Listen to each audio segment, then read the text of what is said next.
জান্নাতে কোনো ধর্ষক নাই। জান্নাতে আসিয়ার ঘুমে কেউ ব্যাঘাত ঘটাবে না।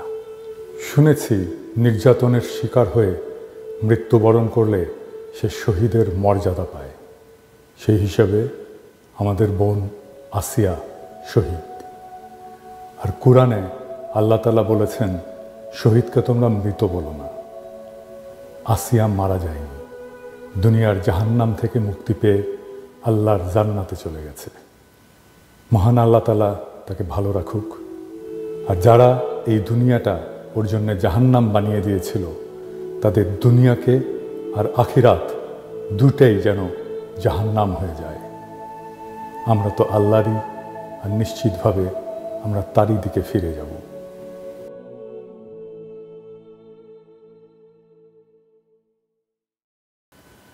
আমি যা বললাম শুরুতে, সেটাই আমি লিখছিলাম আমার ফেসবুকে।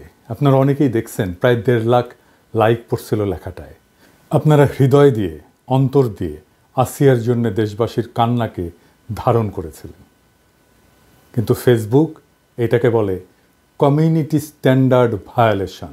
ফেসবুক আমার পোস্ট রিমুভ করে দেয়, আমাকে 1 মাসের জন্য ব্যান করে দেয় এই লেখাটার জন্যে। কারণ আমি নাকি ফেসবুকের কমিউনিটি স্ট্যান্ডার্ড ভায়োলেট করেছি। আমি আপিল করেছিলাম, কিন্তু সেই আপিলেও আমার আপিল প্রত্যাখ্যাত হয়েছে, আমার ফেসবুকের পোস্ট রেস্টোর করা হয়নি। আমি একটা প্রশ্ন রাখতে চাই, ফেসবুকের কমিউনিটির বাইরে কি আমরা? একজন মুসলমানের আরতি কি সেই প্ল্যাটফর্মে জায়গা পাবে না? ফেসবুক জালেমের প্ল্যাটফর্ম হয়ে উঠেছে, ফেসবুক বর্ণবাদীর প্ল্যাটফর্ম হয়ে উঠেছে। এই ফেসবুকে আসিয়ার অভিশাপ লাগুক।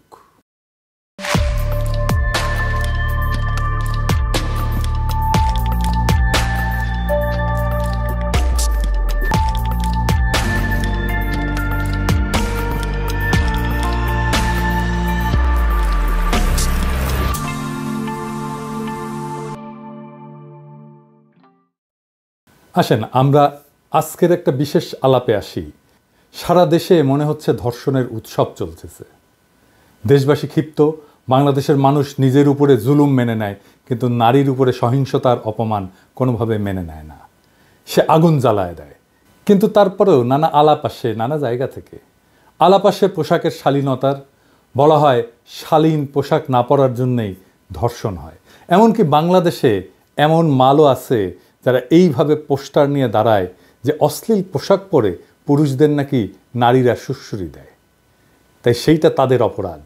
এডিটর সাহেব, পিছে পোস্টারটা দেখান, এটা হাসিনার আমলে। হাসিনা আমাদের গণতান্ত্রিক অধিকার, ভোটের অধিকার না দিলেও এইসব ফাইজলামির অধিকার ঠিকই দিছিল। এই যে ভাল শুন, তুই যে চর্বি জমাছু, এটা দেখে কত রংধনুর সুড়সুড়ি লাগে তুই জানিস? তোর তো শাস্তি হওয়া উচিত সুড়সুড়ি দেওয়ার জন্যে। তোর তো জেলেত ভরা দরকার। জেলেত গেছু জিন্দগিত? হ্যাঁ রে বালশুন, তোর তো দিনে ভ্যাস্তা সার্ভিস দেওয়া লাগবি, দিনে 40 বার। এবার আসেন দেখি ধর্ষণের দায়টা আসলে কার। ধর্ষণের জন্য নারীর পোশাক দায়ী কি না, এই নিয়ে বিতর্ক বহুদিনের। ইসলামে ধর্ষণের জন্য দায়ী একমাত্র ধর্ষক। কিছু কিছু ইসলামপন্থী মতবাদ নারীকে শালীন পোশাক পরার উপদেশ দিয়ে ধর্ষণ প্রতিরোধের উপায় হিসাবে দেখায়। অন্যদিকে বাংলাদেশের মিলিটেন্ট সেকুলাররা বলে আমার শরীর আমার সিদ্ধান্ত, এই বইলা নারীর ব্যক্তিগত স্বাধীনতার উপরে জোর দেয়। তবে এই দুই চরম অবস্থানের মাঝামাঝি যুক্তিসঙ্গত ব্যাখ্যা কি হতে পারে, সেইটাই আজকে আমাদের আলোচনার বিষয়। নারী এবং পুরুষের যৌন সম্পর্ক পৃথিবীর একটা জরুরি এবং গুরুত্বপূর্ণ সম্পর্ক। এই সম্পর্কের মূল বিষয়টা কি? মূল বিষয়টা হচ্ছে কবুলিয়ত, কবুল করা একে অপরকে। সেই জন্যেই বৈবাহিক সম্পর্কে দুইজনকে কবুল বলতে হয়। এখন একজন কবুল করলো না, সে কবুলিয়ত ছাড়া, সম্মতি ছাড়া সে যৌন সম্পর্ক করলো, সেইখানে কি হইল? সেখানে একজনের সম্মতি ছাড়া তার উপরে বল প্রয়োগ করা হলো। এইটা এখন একজনের উপরে আর একজনের জুলুম। এই প্রক্রিয়ায় একজন জালেম আর একজন মজলুম। ঠিক তো? যদি আপনি জালেমকে চিনতে পারেন এই ঘটনায়, তাহলে কে দোষী এই আলাপ আসে কি? আসে না। ঠিক একইভাবে রাজনীতিতে আমরা শাসককে কবুল করি ভোট দিয়ে। সেই শাসক যদি আমার কবুলের তোয়াক্কা না করে, সেটাই জুলুম হয়ে যায়। হাসিনা তাই জালেম, হাসিনা তাই জুলুম করছে আমাদের উপরে। বোঝা গেছে ব্যাপারটা? আপনাকে বিষয়টা দেখতে হবে জালেম এবং মজলুম এই কনসেপ্ট দিয়ে। তাহলেই বুঝবেন কার দোষ। এই প্রশ্নটা এখানে আসে না যদি আপনি জালেমকে চিনতে পারেন। তো এই সামাজিক বিতর্কে ইসলামের নানা বিধানের প্রশ্ন আসছে, নানা বিজ্ঞ আলেম নানা মত দিতেছেন। আমার ফেসবুকে এসে অনেকে বলতেছে আপনি কেন এইটা নিয়ে কথা বলেন না। আমি ইউজুয়ালি এই ধরনের বিষয় নিয়ে কথা বলি না। আপনারা জানেন আমি ধর্মীয় বিষয় নিয়ে কথা বলি না। আমার গুরুজন গৌতম দাস বলতেন যে কখনো কোনো ধর্মের কোনো বিষয় নিয়ে ব্যাখ্যা দিবেন না, কারণ আপনার ব্যাখ্যার পাল্টা একটা ব্যাখ্যা থাকবেই। এইভাবে নানা ফেরকা তৈরি হয়। কথা সত্য, আবার এটাও সত্য যে সমাজে যদি একটা বিতর্ক তৈরি হয়, সেইখানে সমাজের একজন বিবেকবান মানুষ হিসেবে সেখানে কিন্তু কিছু বলার থাকে, কিছু মতামত থাকে। তো আমি আমার হাসপাতালের টাইমে পবিত্র কোরআন আর হাদিস থেকে পড়লাম এই সমস্ত বিষয়গুলো নিয়ে। পড়ে যা যা পাইছি, আমার যা যা উপলব্ধি হয়েছে তা আপনাদের সামনে পেশ করতেছি। আমি বলতেছি না যে আমার ব্যাখ্যা গ্রহণ করতে হবে, তবে আমি যা বুঝছি এটা সবার সাথে শেয়ার করলে তো কোনো ক্ষতি নেই। অনেকে কইতে পারেন আপনি ইসলাম ধর্মের বিষয় নিয়ে কথা বলেন কেন? যে কোনো ধর্ম যে কেউ পড়তে পারে তো, তাই না? কোনো বাধা নাই তো। জাকির নায়েকের পড়া নেই এমন কোনো ধর্মগ্রন্থ আছে? নাই। তো আসেন আল্লাহর নামে শুরু করি। ইসলামে হক্কুল ইবাদ বলে একটা বিষয় আছে, সেটা কি আমরা একটু দেখি। হক্কুল ইবাদ হইল মানুষের পারস্পরিক অধিকার, একজনের না, পারস্পরিক অধিকার, যা ইসলামে অত্যন্ত গুরুত্বের সাথে বিবেচনা করে। আপনি পশ্চিমে মানবিক অধিকার দেখবেন, মানুষের অধিকার দেখবেন, কিন্তু পারস্পরিক অধিকার, এই হক্কুল ইবাদ, এইটা ইসলামে খুবই ইউনিক একটা ধারণা। ইসলামে এই হক্কুল ইবাদ লঙ্ঘন করা আল্লাহর কাছে ক্ষমার অযোগ্য অপরাধ, যতক্ষণ না ভুক্তভোগী নিজে ক্ষমা করে। ধর্ষণ এমনই একটা অপরাধ যা সরাসরি হক্কুল ইবাদ লঙ্ঘন করে এবং এর মাধ্যমে একাধিক মৌলিক মানবিক অধিকার ক্ষুণ্ণ হয়। কিভাবে? এক নাম্বার, ধর্ষণ মানুষের ইজ্জত এবং সম্মানের লঙ্ঘন করে।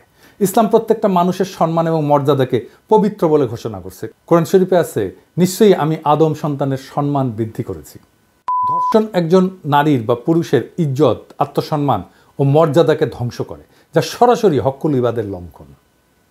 দুই নাম্বার, ধর্ষণ জুলুম। আমরা আগে দেখলাম এবং ইসলামে জুলুম হারাম। জুলুম মানে অন্যায়ভাবে কারো অধিকার হরণ করা। ইসলাম জুলুমকে হারাম ঘোষণা করেছে। হে আমার বান্দারা, আমি নিজের উপরে জুলুম হারাম করেছি এবং তোমাদের মধ্যেও তা হারাম করেছি, সুতরাং তোমরা একে অপরের প্রতি জুলুম করো না। ধর্ষণ একটা চরম জুলুম, কারণ এতে একজন নারী বা পুরুষের জীবন ধ্বংস হয়, মানসিক এবং শারীরিক কষ্ট ভোগ করতে হয় এবং সমাজে অপমানিত হইতে হয়। তিন নাম্বার, ধর্ষণ একজন মানুষের শারীরিক এবং মানসিক নিরাপত্তার অধিকার লঙ্ঘন করে। ইসলামে জীবনের নিরাপত্তা এবং মানসিক শান্তি প্রত্যেক মানুষের মৌলিক অধিকার। কোরআনে বলা আছে, তোমরা কোনো ব্যক্তিকে অন্যায়ভাবে হত্যা করো না, আল্লাহ এটাকে হারাম করেছেন। যদিও ধর্ষণ সরাসরি হত্যা নয়, তবে এটা একজন মানুষের জীবনের মান সম্মান ধ্বংস করে দেয়, মানসিকভাবে তাকে হত্যা করে। চার নাম্বার, ধর্ষণ নারীর মালিকানার অধিকার লঙ্ঘন করে। ইসলামের প্রতিটি মানুষের নিজের শরীরের উপরে অধিকার আছে। পবিত্র কোরআনে বলা আছে, তোমরা ব্যভিচারের কাছে যেও না, নিশ্চয়ই এটি অশ্লীল কাজ এবং অত্যন্ত নিকৃষ্ট পথ। ধর্ষণ শুধু ব্যভিচার না, এটা জোরপূর্বক শরীরের অধিকার কেড়ে নেওয়া। ইসলামে কাউকে বাধ্য করে যৌন সম্পর্ক স্থাপন করা সম্পূর্ণ নিষিদ্ধ এবং এইটা সরাসরি জোর জবরদস্তি এবং নারীর নিজস্ব অধিকারের লঙ্ঘন। পাঁচ নাম্বার, ধর্ষণ ইসলামের ন্যায় বিচারের নীতি ভঙ্গ করে। ইসলামের ন্যায় বিচার প্রতিষ্ঠা করা বাধ্যতামূলক। কোরআনে বলা আছে, নিশ্চয়ই আল্লাহ ন্যায় বিচার এবং সদাচারের নির্দেশ দেন। ধর্ষণের মাধ্যমে একজন মানুষকে চরম অবিচার এবং অত্যাচারের শিকার হইতে হয়, যা ইসলামের ন্যায় বিচারের নীতির সরাসরি লঙ্ঘন। ছয় নাম্বার, ধর্ষণের কারণে সামাজিক বিশৃঙ্খলা সৃষ্টি হয়। ইসলামে সমাজের শান্তি এবং নিরাপত্তা বজায় রাখা অপরিহার্য। কোরআন শরীফে বলা আছে, সাবধান, ফিতনার মানে বিশৃঙ্খলার শাস্তি শুধু সীমা লঙ্ঘনকারীদের উপরেই আসবে না, বরং তা সবার উপরে পড়বে। তার মানে সামাজিক বিশৃঙ্খলার যে দায়, সেটা সবাইকে নিতে হয়, একা কাউকে নিতে হয় না। ধর্ষণ শুধু ব্যক্তিগত অপরাধ থাকে না, তখন এটা সমাজের মধ্যে বিশৃঙ্খলা তৈরি করে, নারীদের নিরাপত্তাহীনতা বাড়ায় এবং সামাজিক ভারসাম্য নষ্ট করে। সাত নাম্বার, ধর্ষিতার প্রতি অবিচার এবং অপমান করা হক্কুল ইবাদের লঙ্ঘনের চরম দৃষ্টান্ত একটা। নবী করিম পিস বি আপন হিম ধর্ষণের শিকার নারীর প্রতি সমর্থন জানায় বলছিলেন, ধর্ষণের শিকার নারী কোনোভাবেই অপরাধী নয়, বরং সে নির্দোষ এবং অপরাধীকে কঠিন শাস্তি দেওয়া হবে। ইসলামে ধর্ষিতা নারীকে কখনোই দোষারোপ করা হয় না, বরং তাকে বিচারে এবং মানসিক সহায়তা দেওয়াই প্রকৃত ইসলামী বিধান। তবে কিছু ইসলামপন্থী গোষ্ঠী মনে করে নারীর পোশাক ধর্ষণ প্রতিরোধে ভূমিকা রাখে। তাদের যুক্তি পোশাক উস্কানি সৃষ্টি করতে পারে। শালীন পোশাক সমাজে ধর্ষণের হার কমাতে পারে। ইসলামে শালীন পোশাককে নির্দেশ করা হয়েছে অবশ্যই, কিন্তু বাস্তবতা কি বলে? বাস্তবতা বলে যে শিশুরাও তো ধর্ষণের শিকার হয়, অথচ তারা উত্তেজক পোশাক পরে না। বোরখা হিজাব পরিহিত নারীরাও তো ধর্ষিতা হয়, পশুরাও তো ধর্ষণের শিকার হয়, তারা তো পোশাকই পরে না।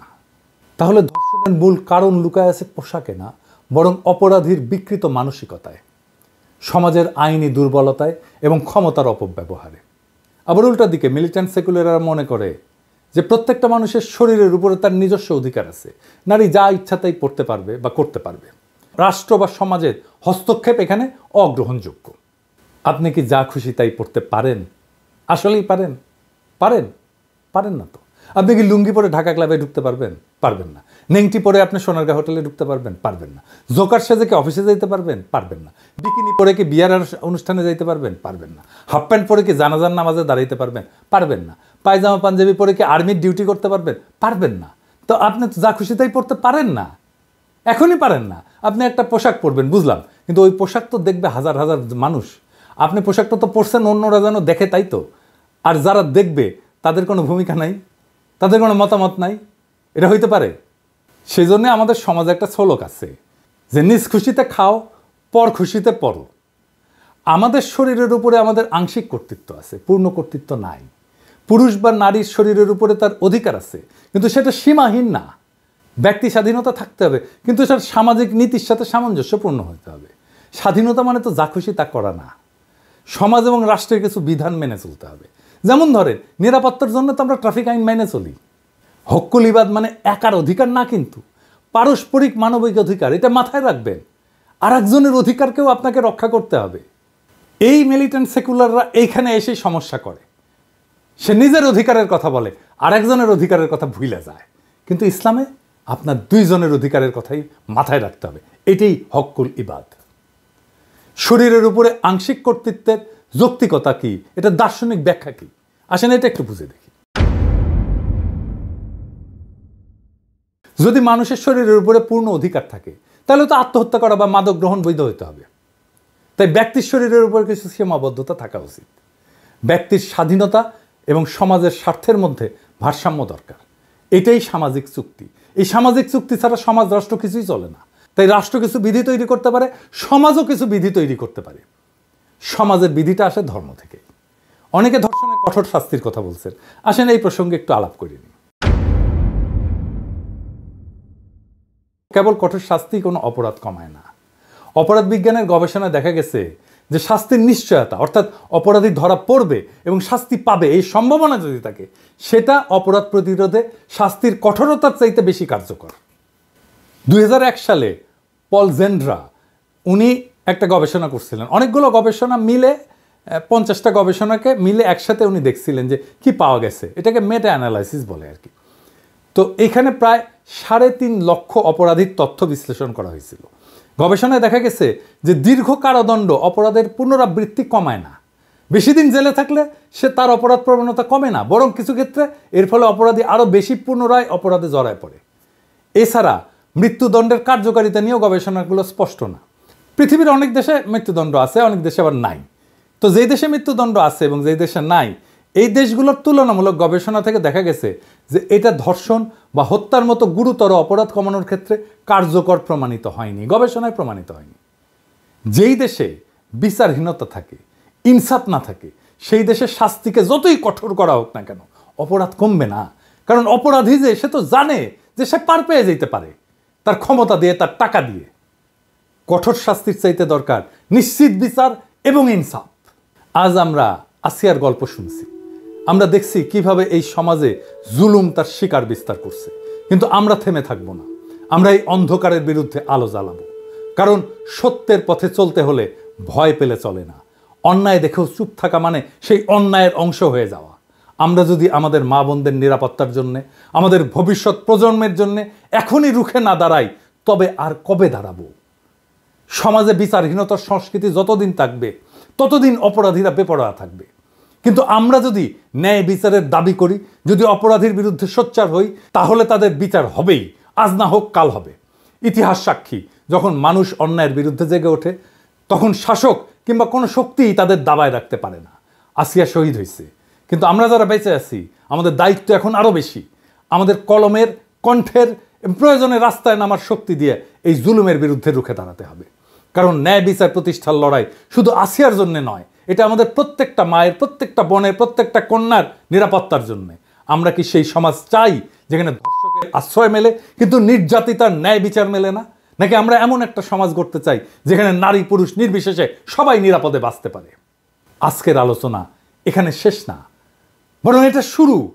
আমরা বিচার চাই, আমরা ইনসাফ চাই।